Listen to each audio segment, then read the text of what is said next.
Coming to you from his downtown Denver studio, here's the Backstage Jazz Radio Show with your host, Steve Roby.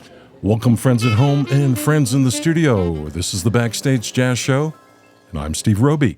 My guests today are Grammy-nominated musician Art Lande and jazz sax player Sam Williams. They're celebrating the release of their new album, Portals, with an album release concert at Dazzle on November 26th. Welcome to Backstage Jazz, Art and Sam. Thanks so much for having us, Steve. Nice. Great. I'm glad you both could be here, and we got technology to work. Yay.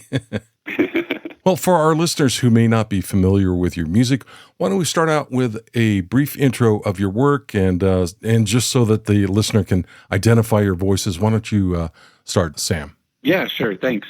Well, so as you mentioned, I'm a saxophonist. I've been playing professionally in Colorado for a little over 10 years. Originally arrived here for graduate studies at the University of Northern Colorado. After a brief trip around the world performing on a cruise ship, I decided to call Boulder home, met Art shortly afterwards, and since then, in the last 10 years, tried to make myself as busy as possible in a wide variety of musical styles. As you pointed out, I play a fair amount of jazz, but I also play a lot of classical music, chamber music, and try to keep my hands busy on all four saxophones as well as the woodwind doubles.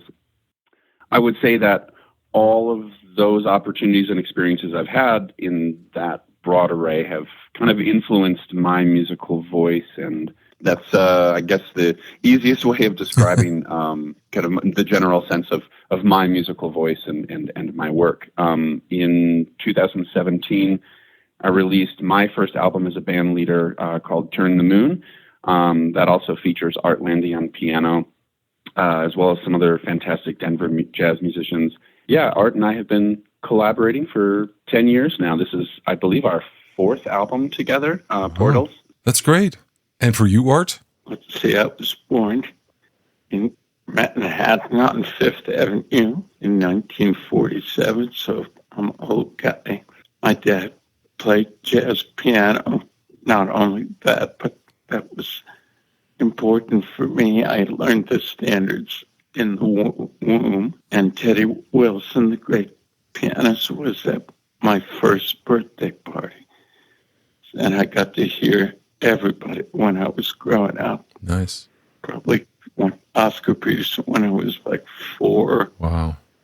And then in my teens and 20s going into Manhattan from Long Island and hearing all the great players at Slugs. You know, even 2 weeks before Lee Morgan got shot, I was there listening to him. Nice. And then I went to college in Massachusetts and didn't do a lot of music there. I did writing and playing, but jazz didn't exist at that school. But it was great for learning philosophy and literature and all kind of other things that helped me to get a bearing on who I was. I moved to San Francisco in 1969, which was unbelievable great. I arrived and right away I was playing with Eddie Henderson, first Gay and Ron McClure, and then within a couple of years I was playing with Joe Henderson and Woody Shaw and Bobby Hutcherson and people like that. And I had my own band, which was more important to me, actually. These experiences were good, and I learned things, but it was more important I was writing so much and was connecting with my peer group, and we were figuring out how to make music together. And I ended up going to Europe in 1973 when Elliot Zygmunt, who ended up with Bill Evans and Steve Swallow, they were in my band in the early 70s, and they moved to New York. And then I went to Europe for the first time just to see what's over there, and ended up getting hurt by Manfred Eicher for being part of ECM, which I did for more than 20 years. Actually, I toured Europe 32 years in a row, sometimes twice, with bands from here and with musicians there. So it gave me a lot of perspective playing all kind of different music with people from actually all over the world.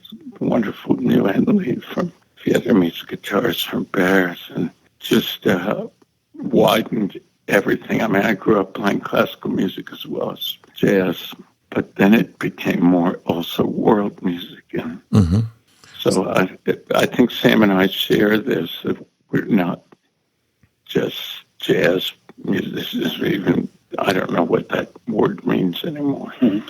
Because he plays also a lot of classical music, and I play all kind of music. So it's to not be card carrying about one stylistic thing. Right. I've been in great salsa bands with the Escovedo brothers and here too. So just all of that's in, and we allow it all in when we play.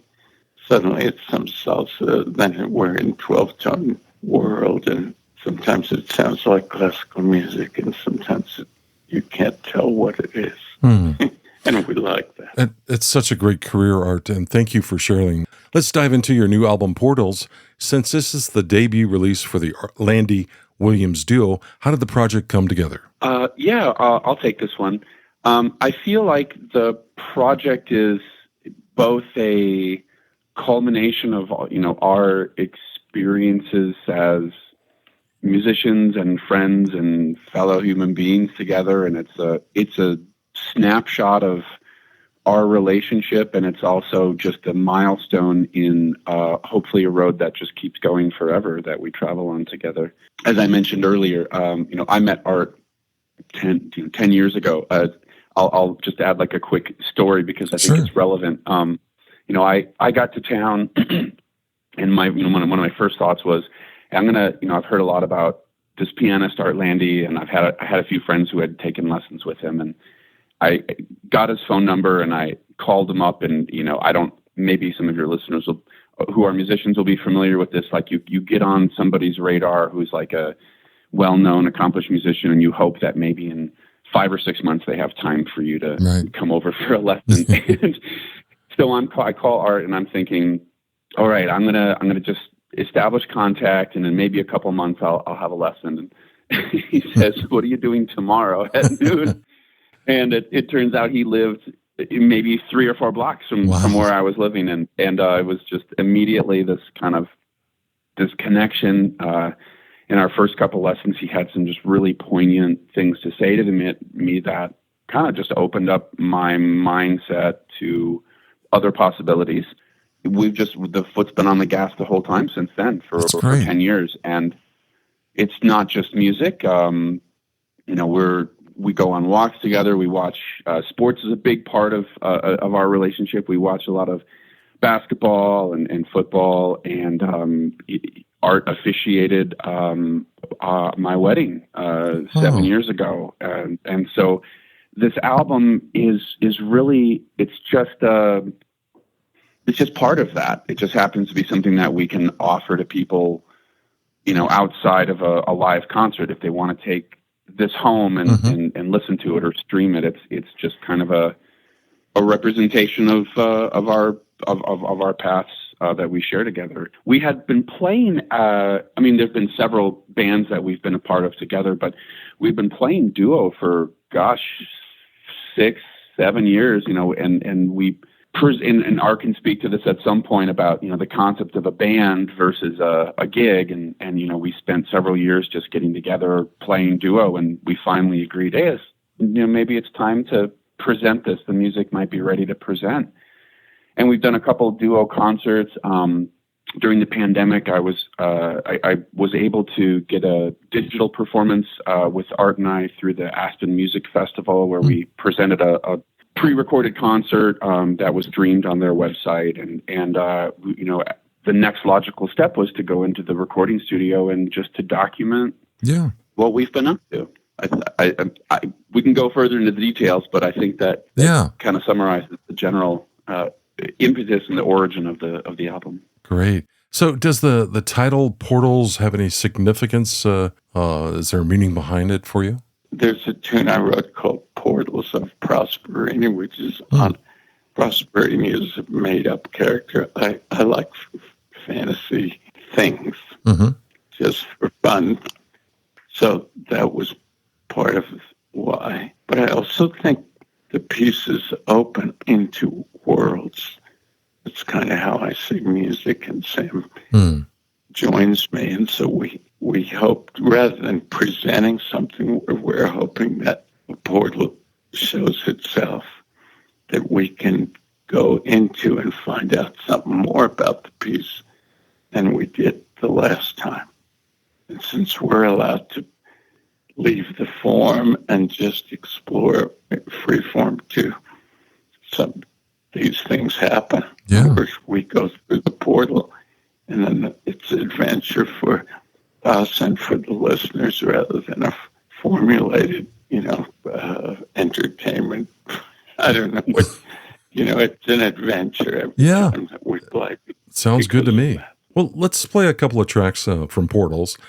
First up is Booker and Paul. Who wants to tell me about the backstory on this song? I live in Phoenix in the winter, and I'm a big basketball fan. And a couple of years ago, those were the star players on Phoenix. I loved how they played together. So it's basketball music, and it has a lot of bouncing, and a lot of jumping and running and all kinds of things that, to me, relate to the movement of basketball. Okay, that's a great introduction. Yeah, here's Booker and Paul by Sam Williams and Art Lande on Backstage Jazz.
You're listening to Backstage Jazz, and my guests today are Sam Williams and Art Lande. We're talking about their new album called Portals. Guys, there are 11 tracks on the album. How did you come up with the selections? We went into the recording studio with, maybe 13, 14 songs, and this again is a collection of songs that, we've been playing together, rehearsing over the years, and ultimately we just basically made a set list, just like we would on a normal gig. The songs we thought, best displayed all these different possibilities of different worlds, kind of what Art was saying with the idea of each song kind of opening into a portal into another place. And we just thought that this represented such a vast landscape of possibility. Once we did the entire album in one day with the amazing Colin Bricker, who runs Mighty Fine Production Studio in Denver. We're also lucky to have him in our world, just an absolute world-class engineer and human being and musician. So we knocked out the record in a day, and then we got to work. We did our homework, and we listened, and we edited it and mixed it, and it just turned out that 11 tracks were what were needed. Wow. Congratulations on the quick work, you guys. Wow, that's great. It's the ECM way, too. I kind of learned that over recording in Germany and Norway. We always did it in one day, kind of like first thought, best thought. And we do 2 takes usually in case we mess up parts that we want to replace and stuff, but not kind of this way a lot of people work. We just play it over and over again to try to get it perfect. 37 takes or something like that, yeah. Well, it gets stiffer. Yeah, I did one record in L.A. when I was very young with Bones Howe, who was the producer of Ornette Coleman's first record and also The Fifth Dimension, and it was the real L.A. Hollywood business, and we would spend a whole day on each song, and it was terrible. So I learned also from that. It's like, oh my God, how can I even... Right. Especially if you're improvising, it's just like, how can you stay fresh if you keep playing it over? Exactly, yeah. I want to compliment you on the artwork on the cover. It's just absolutely beautiful. Who created that? Well, I've worked with the same, like we have Colin, who does our recording, and Stephen McNamara always does my mixing. This is like 35 years of every record I do. And similarly, the guys who did the album cover, Michael Wojcik, they're both artists, actually, and Michael is fantastic watercolor guy, and Chuck Cereso puts it onto the computer, and then we mess with the shapes and colors and put it in the right thing. So they're my team, and they pretty much do all my album covers, and we had a great time doing it, because we just getting where the letters go. Yeah. The layout, yeah. How do we crop it and all kind of stuff. Yeah, it came out wonderful. That's it. Thank you. Well, let's play another track from Portals. I've got Columbine queued up. Who wants to tell me about the background on this one? Columbine is the state flower of Colorado. It's my favorite flower. Just, I feel like the idea behind the piece was just I don't want to say it was programmatic, but we spend a lot of time outdoors. We live in this amazing state that has access to just incredible nature. And there's a backpacking trip that my wife and I try to do every year outside of Aspen. There are places on this hike that I know, like, if we're in the right season, we'll turn a corner and just see this incredible field of columbine flowers. And so I can close my eyes and just see this field. I just wanted to kind of honor the delicate nature of the flower and the beauty and the kind of just the places it pops up and finds a way to thrive and survive, in the wild. And so that's really what that piece is about. Yeah, Sam wrote that piece, and the way he plays soprano sax on that song is pure beauty and delicacy. It's kind of every soprano sax player should hear it. Just to understand what's possible on the instrument beside being loud and sharp. And I've been really lucky because I've played so many years with Paul McCandless and with Bruce Williamson and Mark Miller, all these great ones. But Sam has such a distinctive, unique voice, and really comes through on this piece. Those are two great intros. Let's play Columbine now, here on Backstage Jazz.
My guests today on Backstage Jazz are Sam Williams and Art Lande. We're going to talk about your upcoming show at Dazzle on November 26th. What can fans look forward to? As I said, adventure, going through portals. The less expectations people have, the better, because try to be with us in this adventure, even though we sort of know the music. It keeps coming up different every time we rehearse. This is something I've been through many times in terms of doing a CD release. Mm-hmm. We're only going to play one or two pieces from the record. If you want to hear those pieces, you get the record. Yeah. And otherwise, we've moved on into other music that interests us rather than keep playing the stuff that we were interested in a year or two ago.